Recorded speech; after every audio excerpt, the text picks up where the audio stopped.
નમસ્કાર વિદ્યાર્થી મિત્રો, આજે આપણે ધોરણ 10 માં વિજ્ઞાન વિષય ની થોડીક વાતો કરીશું. ધોરણ 10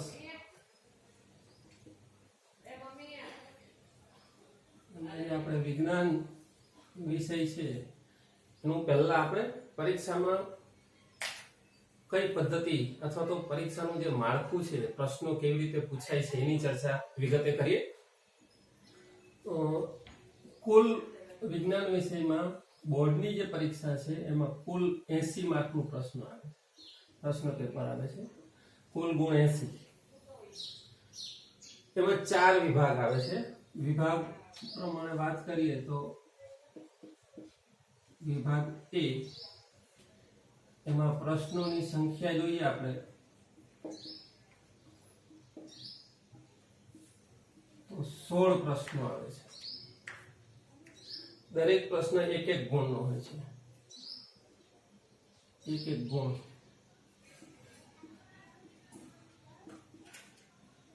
અને કુલ ગુણ ભાગ એ સેક્શન 16 માર્કનો પૂછાય છે. 16 પ્રશ્નો, એક એક માર્ક, 16 માર્ક. આ 16 પ્રશ્નોમાં ખાલી જગ્યા આવે, ખરા ખોટા આવે, OMR આવે છે. એની વાતો આપણે વિગતે પછી ટૂંકા પ્રશ્નો એક એક શબ્દમાં જવાબ આપો એવા પ્રશ્નો પણ આવે છે. વિભાગ B એની વાત કરીએ તો એમાં ટોટલી 10 પ્રશ્નો હોય છે. દરેક પ્રશ્નના કેટલા માર્ક હોય છે? 2 માર્ક હોય છે. કુલ માર્ક 20 થાય. આમાં કારણો છે, તફાવત છે, નિયમો છે, સિદ્ધાંત છે, એવું આકૃતિઓ છે એ આમાં B સેક્શનમાં ટૂંકા પ્રશ્નોમાં પૂછાય છે. વિભાગ C એની વાત કરીએ તો એમાં ટોટલ પ્રશ્નો 8 લખવાના હોય છે. ગુણભાર 3 માર્કનો હોય છે. એક પ્રશ્ન 3 માર્કનો, એટલે કુલ વિભાગ C 24 માર્કનો આવે છે. 24 માર્કનો થાય છે. અને છેલ્લો વિભાગ D વિભાગ એમાં 5 પ્રશ્નો હોય છે. 5 પ્રશ્નો 4 માર્કના હોય છે. એટલે એના કુલ માર્ક 20 થાય. આમ આખું આપણું જે પેપર છે વિજ્ઞાનનું એમાં 4 વિભાગ હોય છે.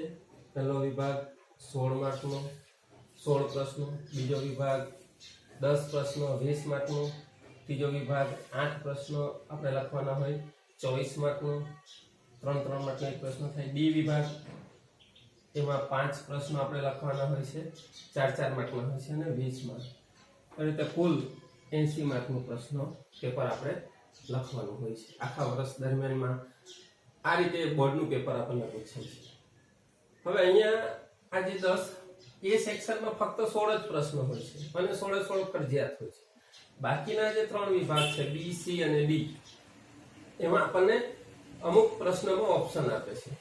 તો જે B વિભાગ છે એમાં કોઈ પણ 4 જગ્યાએ આપણને ઓપ્શન મળશે, એટલે કે 4 વધારાના પ્રશ્નો પૂછશે. એ વિભાગ છે એમાં હવે પ્રશ્નનો ક્રમ આ રીતે હશે. અહીંયા 1 થી 16 પ્રશ્નો હશે એ વિભાગમાં. B વિભાગમાં હશે 17 થી 26. C વિભાગમાં હશે 27 થી 34 અને D વિભાગમાં હશે 35 થી 39. આ રીતે ટોટલ 39 પ્રશ્નો હશે. ક્રમ સળંગ હશે. અત્યાર સુધીના પેપરોમાં બોર્ડના ગઈ સાલથી આ સિસ્ટમ આવી છે. નહીં તો વિભાગ નવો શરૂ થાય તો ક્રમ નંબર નવો શરૂ થતો હતો. અહીંયા એવું નથી. આ વખતેથી એટલે કે છેલ્લા માર્ચ 20 થી આમાં થોડોક ફેરફાર કર્યો છે. ક્રમ નંબર સળંગ આપ્યા છે. હવે આ 17 થી 26 છે એમાં 4 પ્રશ્નો કોઈ એવા હશે, દાખલા તરીકે 18મો પ્રશ્ન હોય તો 18ના અથવામાં બીજો 18મો આપ્યો હશે, કે 22મો પ્રશ્ન છે તો 22મા અથવામાં 22, એવું 4 જગ્યાએ ઓપ્શન આપ્યો છે. એ જ રીતે અહીંયા C વિભાગમાં 3 જગ્યાએ ઓપ્શન આપ્યો છે અને સેમ એવી જ રીતે D વિભાગમાં 2 જગ્યાએ ઓપ્શન આપ્યો છે. તો આ વધારાના પ્રશ્નો છે. આ એટલું જ ફરજિયાત છે, બાકી અહીંયા તમને ઓપ્શન આપેલો છે. તો આ આપણું જે પેપરનું માળખું છે એ બરાબર આપણે મગજમાં બેસાડી લેવું પડે. આને આધારે આપણે પાઠમાં વાંચતા જઈએ ટૂંકા પ્રશ્નો કેવા પૂછાય છે, ખાલી જગ્યા કેવી છે, એ એવી રીતે અહીંયા મોટા પ્રશ્નો છે. સૌથી મોટા પ્રશ્નો એ 4 માર્કના આપણે હોય છે. એમાં આકૃતિવાળા પ્રશ્નો હોય છે, આકૃતિનો 1 માર્ક હોય છે. પછી એમાં નિયમ કે કોઈ પ્રયોગ પૂછાયો હોય તો એના સ્ટેપ બાય સ્ટેપ માર્ક હોય છે, આકૃતિનો માર્ક હોય, સિદ્ધાંતનો માર્ક હોય. એવું આખું પેપર સ્ટાઇલ જો આપણને ખબર હોય તો આપણે સ્માર્ટ વર્ક કરી શકીએ. તો આ જે છે એ આપણું પેપરનું માળખું છે. બોર્ડના પેપરમાં આ રીતે પેપર સ્ટાઇલ છે. તો આ પેપર સ્ટાઇલ ની તમારે જોતી હોય તો તમે એનો સ્ક્રીન શોટ પાડી શકો છો. હવે આપણે પાઠની શરૂઆત કરીએ તો આપણા વિજ્ઞાનમાં જે પહેલો પાઠ છે પ્રકરણ 1 રાસાયણિક પ્રક્રિયાઓ અને સમીકરણો, એની ચર્ચા આપણે કરીએ.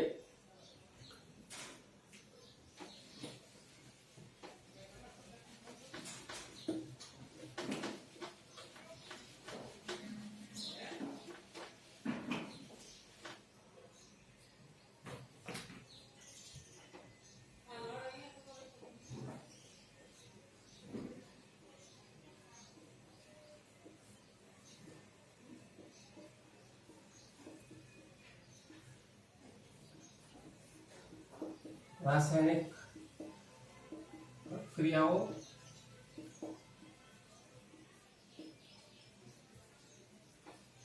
અને સમતોલન.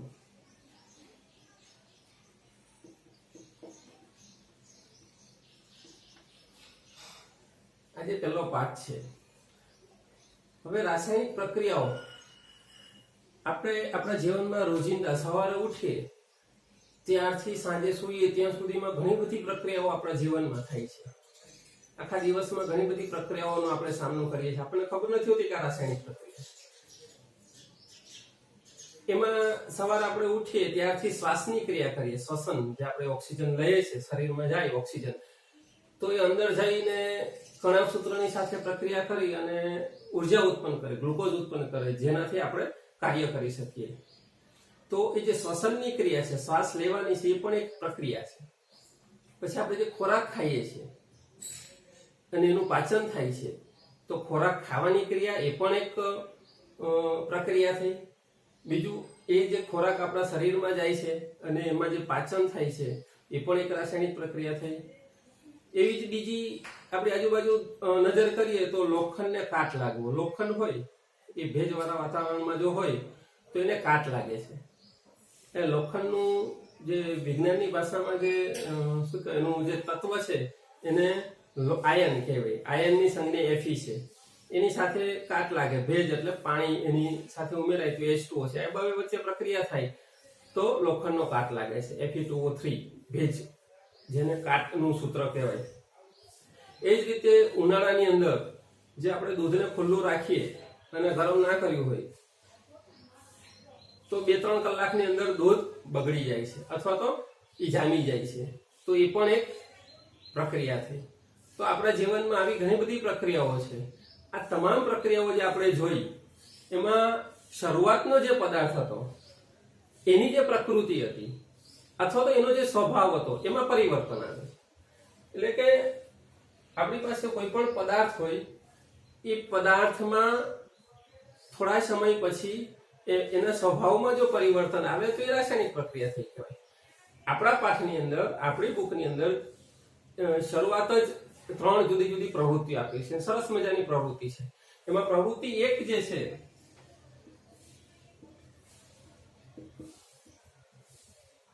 પહેલી પ્રવૃત્તિ આકૃતિ સાથે સરસ મજાની પ્રવૃત્તિ આપી છે. મેગ્નેશિયમની પટ્ટીને સળગાવીએ તો શું થાય. આકૃતિમાં બતાવ્યું છે. આ મેગ્નેશિયમ શબ્દમાં લખવું હોય તો મેગ્નેશિયમ આ ધાતુ છે, સોલિડ. એને સળગાવવાની વાત છે. સળગાવી આપણે તો રૂમ ટેમ્પરેચર, રૂમ આપણે પ્રયોગશાળામાં પ્રયોગ કરતા હોઈએ તો રૂમની અંદર ઓક્સિજન તો હોય જ, એટલે એને ઓક્સિજન સાથે સળગાવી એવું કહી શકાય. આપણે મેગ્નેશિયમ વત્તા ઓક્સિજન આ વાયુ છે, એની સાથે આપણે એને સળગાવીએ તો મેગ્નેશિયમ ઓક્સાઇડ બને છે, મેગ્નેશિયમના ઓક્સાઇડ બને છે. આ ઓક્સિજન છે.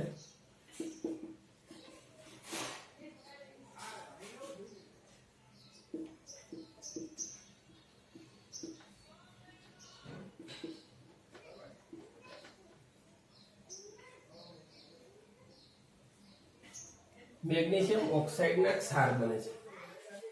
આ એક પ્રવૃત્તિ થઈ. બીજી પ્રવૃત્તિ આપી છે કે કસનળીની અંદર લેડ નાઇટ્રેટ PbNO3. પ્રવૃત્તિ 2.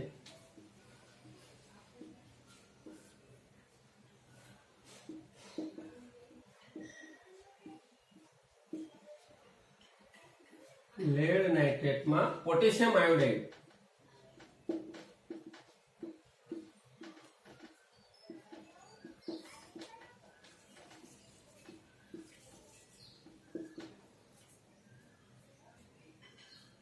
કસનળીની અંદર લેડ નાઇટ્રેટ લઈએ PbNO3 આનું સૂત્ર છે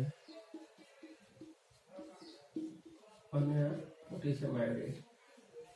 આ બે વચ્ચે પ્રક્રિયા કરીએ તો આ પોટેશિયમ છે એ લેડની સ્થાન લઈ લેશે એટલે આનું સમીકરણ આવું થશે કે KNO3 થઈ જશે, પોટેશિયમ નાઇટ્રેટ બનશે અને PbI બનશે, લેડ આયોડાઇડ બનશે. અહીંયા રંગ પરિવર્તન થાય છે આ પ્રક્રિયાની અંદર. તો આ બીજી પ્રવૃત્તિ છે. એવી જ ત્રીજી એક પ્રવૃત્તિ આપી છે કે કોનિકલ ફ્લાસ્કની અંદર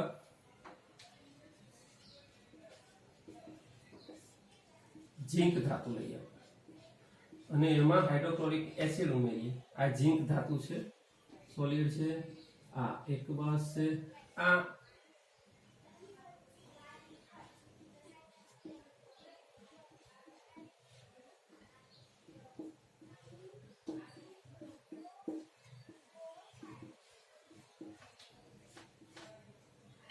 ઝીંક ધાતુની હાઇડ્રોક્લોરિક એસિડ સાથે પ્રક્રિયા થાય તો ઝીંક ક્લોરાઇડ બને.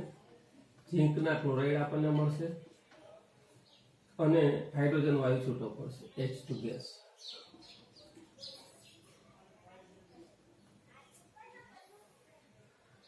તો આ જુદી જુદી પ્રવૃત્તિઓ આપણી બુકમાં આકૃતિ સાથે સરસ આપી છે, સરસ સમજાવી છે. આ ત્રણેય પ્રવૃત્તિઓની અંદર શું થાય છે તો એનું જો અવલોકન આપણે કરીએ, આખું પ્રક્રિયા કરીને એનું અવલોકન કરીએ તો મેગ્નેશિયમ ઓક્સાઇડ બને છે. અહીંયા મેગ્નેશિયમ ધાતુ છે, પટ્ટી સ્વરૂપમાં છે, ઘન સ્વરૂપમાં છે. એને જો આપણે સળગાવીએ તો અહીંયા એની રાખ બને છે, બ્રાઉન કલરની, લાઇટ બ્રાઉન કલરની પાવડર બને છે જેને આપણે રેખા કહીએ છીએ. તો એ ઓક્સાઇડ બને છે. તો એનું સ્વરૂપ બદલાયું. એ જ રીતે લેડ નાઇટ્રેટ અહીંયા કલર પરિવર્તન થાય છે અને અહીંયા હાઇડ્રોજન વાયુ ઉત્પન્ન થાય છે. તો અવલોકનથી આપણે 4 મુદ્દા કે 5 મુદ્દા એવું કરી શકીએ. આપણે કહી શકીએ કે અવસ્થામાં પરિવર્તન થાય, રંગમાં પરિવર્તન થાય, વાયુનો ઉદ્ભવ થાય અને તાપમાનમાં પરિવર્તન થાય.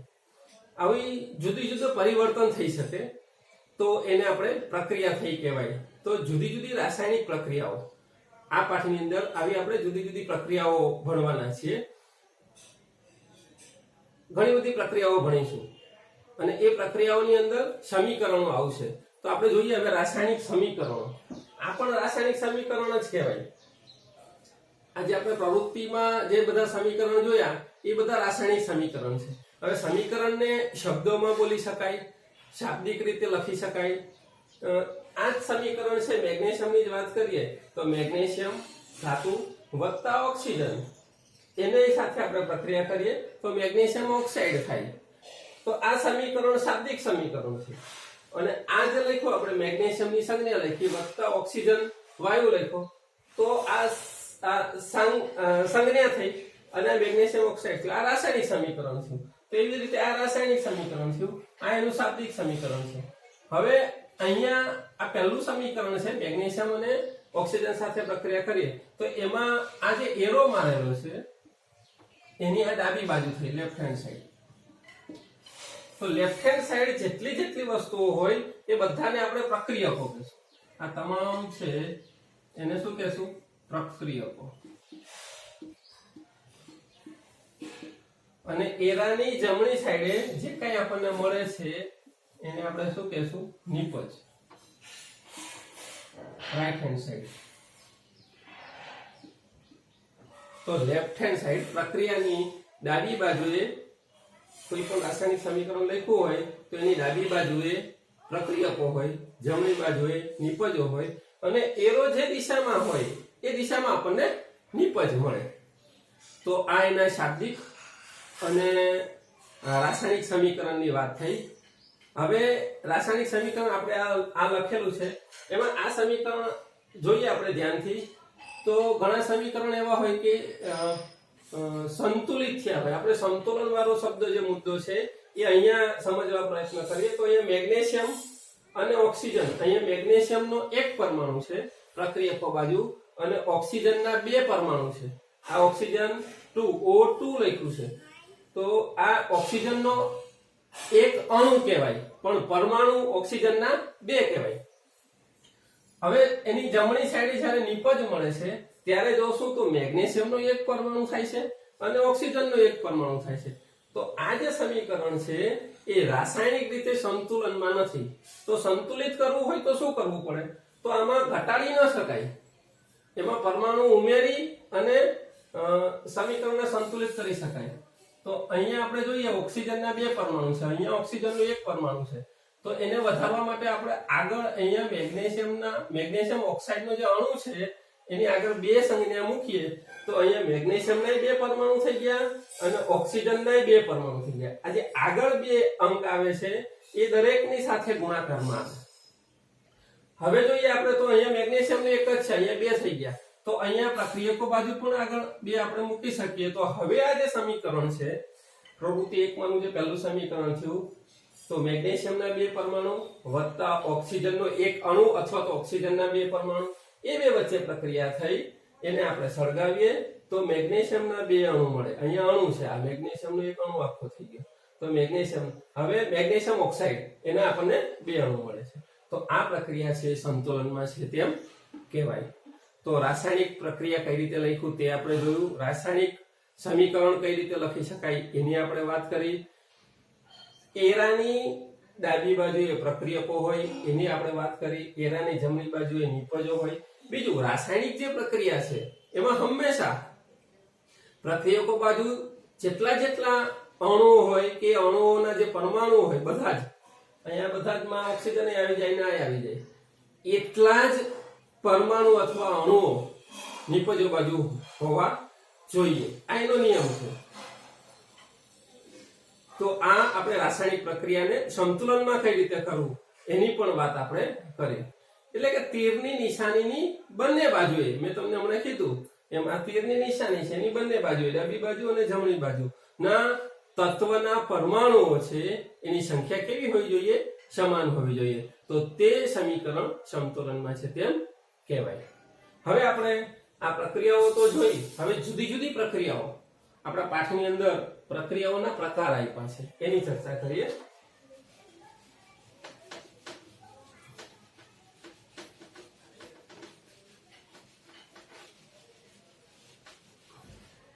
રાસાયણિક પ્રક્રિયાઓના પ્રકાર.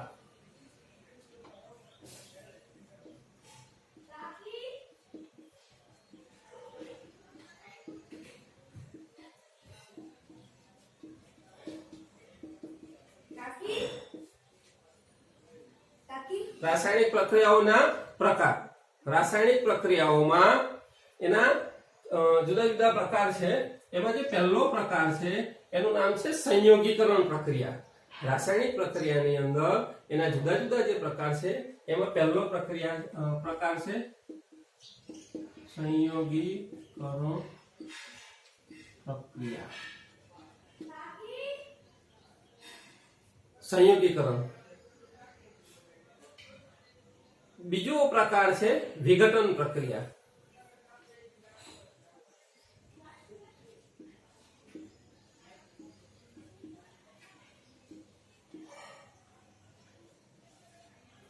બીજો પ્રકાર વિઘટન પ્રક્રિયા છે.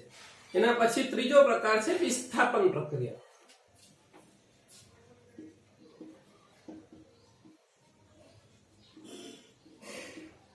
આ વિસ્થાપન પ્રક્રિયામાં પાછો બીજો એક નવો પ્રકાર એના જેવો જ છે દ્વિવિસ્થાપન. એટલે એને આપણે અહીંયા ચોથો પ્રકાર નથી આપતા, આપી શકાય ચોથો પ્રકાર દ્વિવિસ્થાપન લખી શકાય, પણ અહીંયા આ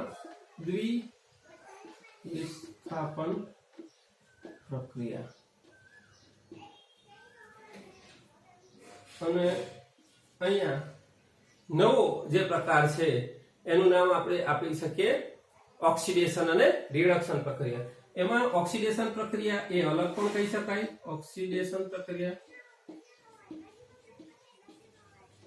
પછી પાંચમા પ્રકારમાં રિડક્શન પ્રક્રિયા આપી શકાય, અથવા તો આ બેને અલગ પણ આની જેમ જ લખી શકાય. આ અલગ છે, આ અલગ છે. એવી રીતે ઓક્સિડેશન પ્રક્રિયા પણ અલગ છે અને આ રિડક્શન પ્રક્રિયા.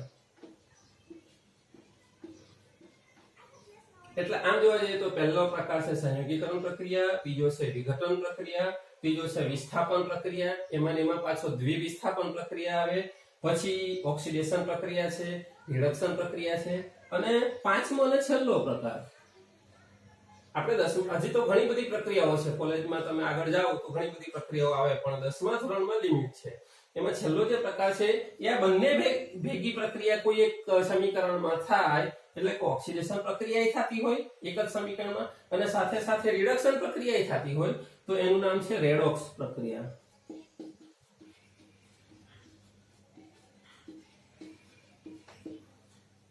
તો જુદા જુદા પ્રક્રિયાઓના પ્રકાર આપણે જોયા. એમાં મુખ્ય 5 પ્રકાર છે: સંયોગીકરણની પ્રક્રિયા, વિઘટન પ્રક્રિયા, વિસ્થાપન પ્રક્રિયા, દ્વિવિસ્થાપન પ્રક્રિયા, ઓક્સિડેશન પ્રક્રિયા, રિડક્શન પ્રક્રિયા અને રેડોક્સ પ્રક્રિયા.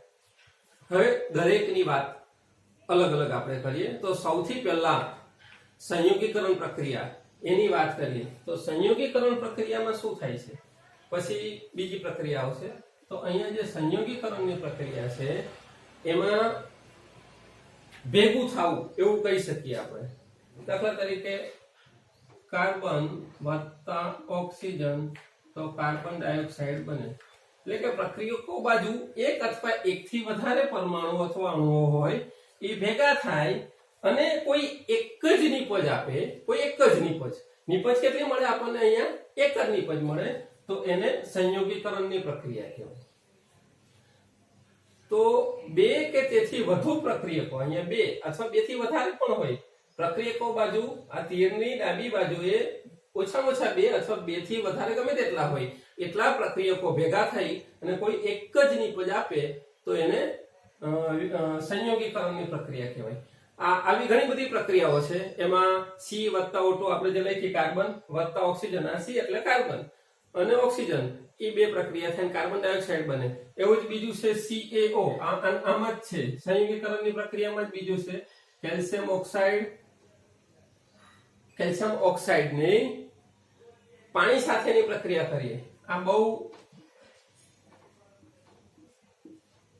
તો કેલ્શિયમ હાઇડ્રોક્સાઇડ બને, CaOH બને અને વત્તા ઉષ્મા ઉત્પન્ન આપે. પુષ્કળ ઉષ્મા ઉત્પન્ન થાય. આને ફોડેલો ચૂનો કહેવાય.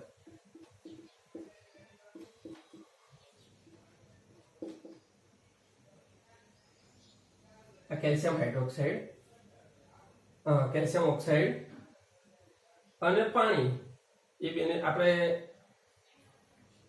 અત્યારે મકાન નવું બનતું હોય અને એમાં જે પેલો વ્હાઈટ ચૂનો મારે છે ત્યારે ડબ્બાની અંદર આ કેલ્શિયમ ઓક્સાઇડને કોઈ ધાતુના ડબ્બામાં પલાળે, એમાં પાણી નાખે તો આખા થોડીક વાર પછી એમાં બોઇલિંગ થતું હોય, આ બધું ઉકળતું હોય એવું થાય. તો આ એ પ્રક્રિયા છે ચૂનાને ફોડવાની જે પ્રક્રિયા છે કેલ્શિયમ ઓક્સાઇડ.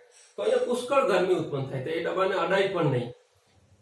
તો આ બધી જે છે એ સંયોગીકરણની પ્રક્રિયા છે કે અહીંયા પ્રક્રિયકોમાં એક અથવા બે થી વધારે અણુઓ અથવા પરમાણુઓ હોય, એ ભેગા થઈ અને કોઈ એક જ નિપજ આપે. એવી પ્રક્રિયા એને સંયોગીકરણની પ્રક્રિયા કહેવાય. હવે વિઘટનની પ્રક્રિયા છે, વિઘટન એ આના કરતા તદ્દન ઓપોઝ પ્રક્રિયા છે, વિરુદ્ધની પ્રક્રિયા છે. વિઘટનની પ્રક્રિયા છે એ તદ્દન વિરુદ્ધની છે કે એક જ પ્રક્રિયકમાંથી નિપજો અનેક મળે. આમાં નિપજો એક જ છે જુઓ. અને તો આ આખું સમીકરણ તમે ઉલટાવી નાખો અને લખો તો એ વિઘટન પ્રક્રિયા થઈ ગઈ. દાખલા તરીકે આ સમીકરણ છે તો અહીંયા સંયોગીકરણ પ્રક્રિયાની વાત આપણે પૂરી કરી. હવે વિઘટન પ્રક્રિયાની વાત કરીએ.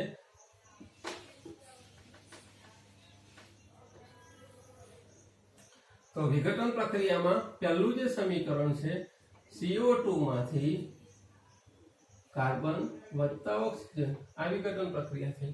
એવું બીજું સમીકરણ આપણે જોઈએ જે હમણાં જોયું હતું, ફોડેલો ચૂનાવાળી જે પ્રક્રિયા હતી એ પણ એવી જ પ્રક્રિયા થઈ. એવી જ બીજી પ્રક્રિયા આપણે જોઈએ તો ફેરસ સલ્ફેટ. ફેરસ સલ્ફેટ છે FeSO4. આખો એક અણુ છે તો એમાંથી આયન છૂટું પડે અને SO4 આયન જુદો પડે. આ SO4 છે તો આ પણ વિઘટન પ્રક્રિયા થઈ. તો વિઘટન પ્રક્રિયાઓ પણ ઘણી બધી છે. એ જ રીતે કેલ્શિયમ કાર્બોનેટ. કેલ્શિયમ કાર્બોનેટ ને ગરમ કરી આપણે ત્રીજી પ્રક્રિયા થઈ CaCO3. એક આ પ્રક્રિયા અને આ પ્રક્રિયા ઈઝી છે આપણે યાદ રાખવામાં. કેલ્શિયમ કાર્બોનેટ ને આપણે ગરમ કરીએ તો કેલ્શિયમ ઓક્સાઇડ બને વત્તા CO2 બને.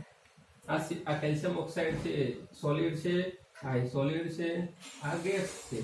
કોઈ પદાર્થ ઘન પદાર્થ છે કે લિક્વિડ પદાર્થ છે એને દર્શાવવા માટે નું આ છે. G એટલે વાયુ સ્વરૂપ, S એટલે સોલિડ ઘન સ્વરૂપ અને લિક્વિડ હોય તો L. તો આ પણ કેલ્શિયમ કાર્બોનેટ છે એ એક જ અણુ છે. એને આપણે ગરમ કરીશું તો એકમાંથી બે અથવા વધારે અણુઓ ઉત્પન્ન થાય છે. તો એ વિઘટન પ્રક્રિયા છે.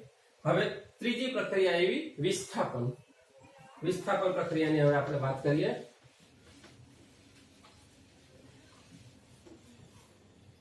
પછી દ્વિવિસ્થાપન જોશું.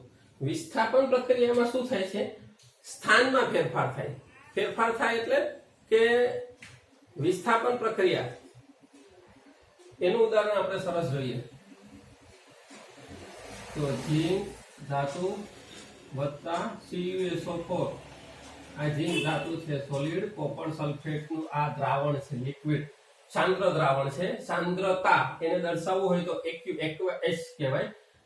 એ બે વચ્ચે પ્રક્રિયા થાય તો કોના સ્થાનમાં ફેરફાર થાય? તો અહીંયા કોપર સલ્ફેટ છે એમાં કોપર ના આયનો, અહીંયા આમ તમે એને સમજવા માટે ઉભો લીટો પાડો તો કોપરના 2+ આયનો હશે અને SO4 ના 2- આયનો હશે.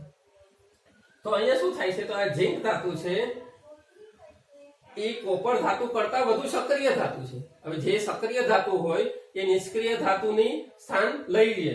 તો આ જે સક્રિય ધાતુ ઝીંક છે એ અહીંયા આવી જશે અને કોપર છૂટું પડી જશે. તો અહીંયા જે સૂત્ર છે એ થઈ જશે આવું, ઝીંક સલ્ફેટ વત્તા કોપર. તો આ થઈ વિસ્થાપન પ્રક્રિયા.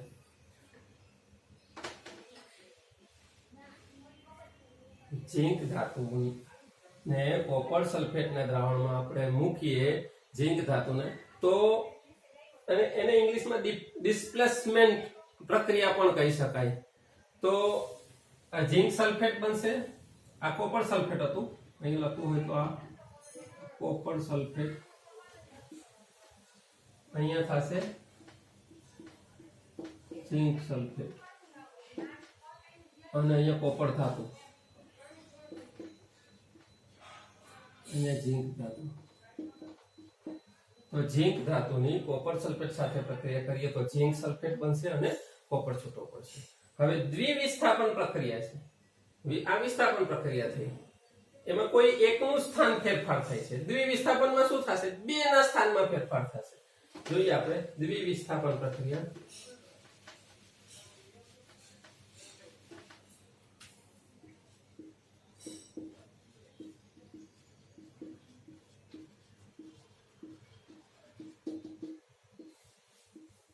આ પરીક્ષામાં પૂછાય, પ્રક્રિયાઓના જે પ્રકાર પૂછાય અને એમાં દ્વિવિસ્થાપન પ્રક્રિયા પૂછાય તો ખૂબ અગત્યની છે. એક પ્રક્રિયા યાદ રાખી લ્યો તો 2 માર્કમાં પૂછાઈ શકે. સોડિયમ સલ્ફેટ, અહીંયા Na2SO4,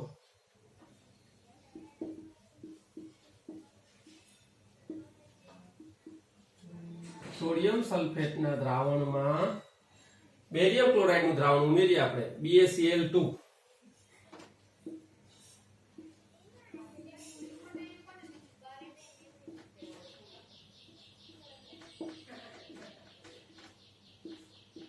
આ બે વચ્ચે પ્રક્રિયા થશે. આ બે પ્રક્રિયકો છે સોડિયમ સલ્ફેટ Na2SO4 અને બેરિયમ ક્લોરાઇડ BaCl2. તો અહીંયા એમ સમજવા માટે મૂકોલી તો આપણે પાડી દઈએ આ બેમાં. તો શું થશે? આ સોડિયમ છે એ ક્લોરીન સાથે પ્રક્રિયા કરી દેશે, એટલે કે અહીંયા સોડિયમ ક્લોરાઇડ બની જશે અને બેરિયમ છે એ સલ્ફેટ સાથે આવી જશે, એટલે સંયોજન અહીંયા શું બનશે? તો BaSO4 બનશે અને વત્તા ટ્વાઇસ NaCl બનશે. આનું નામ થયું બેરિયમ સલ્ફેટ.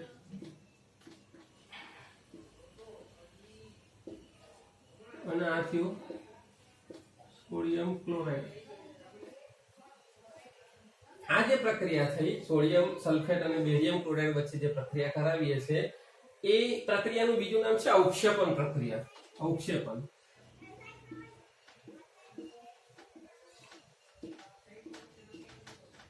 આ પ્રક્રિયાને અંતે જે બેરિયમ સલ્ફેટ બને છે ને એના સફેદ અવક્ષેપ આપણને મળે છે. આના સફેદ અવક્ષેપ મળે દૂધ જેવા, એના ઉપરથી એનું નામ. અને જે સોડિયમ ક્લોરાઇડ છે એ અવક્ષેપની અંદર દ્રાવ્ય થઈ ગયું, મીઠું છે. સોડિયમ ક્લોરાઇડ એટલે શું? મીઠું, નમક જેને આપણે કહી શકીએ. એ આ દ્રાવણમાં દ્રાવ્ય થઈ ગયું હોય છે એટલે અલગથી આપણને દેખાતું નથી. તો આખો એક તમને સફેદ અવક્ષેપ મળે. તો આ જે પ્રક્રિયા થઈ એને દ્વિવિસ્થાપન અથવા તો અવક્ષેપણ પ્રક્રિયા પણ પરીક્ષામાં બીજી રીતે પૂછાય કે અવક્ષેપણ પ્રક્રિયા એટલે શું, સમજાવો. તો આ ઉદાહરણ આપીને તમે સમજાવી દો 2 માર્કમાં, તો આ પ્રશ્ન પૂછાઈ શકે છે. અને હવે છેલ્લે પાંચમો, અને પછી 5 એટલે ઓક્સિડેશન પ્રક્રિયા, રિડક્શન પ્રક્રિયા અને પછી રેડોક્સ, આ 3 પ્રક્રિયા બાકી રહી. હવે આપણે આ પ્રક્રિયા જોઈએ, ઓક્સિડેશન પ્રક્રિયા.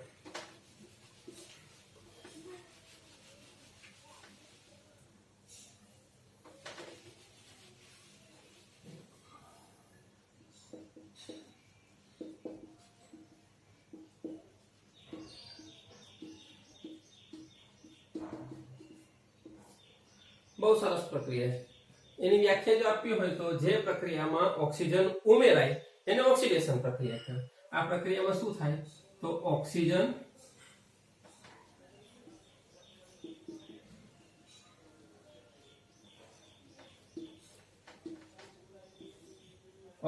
ઉમેરાય તો ઓક્સિડેશન.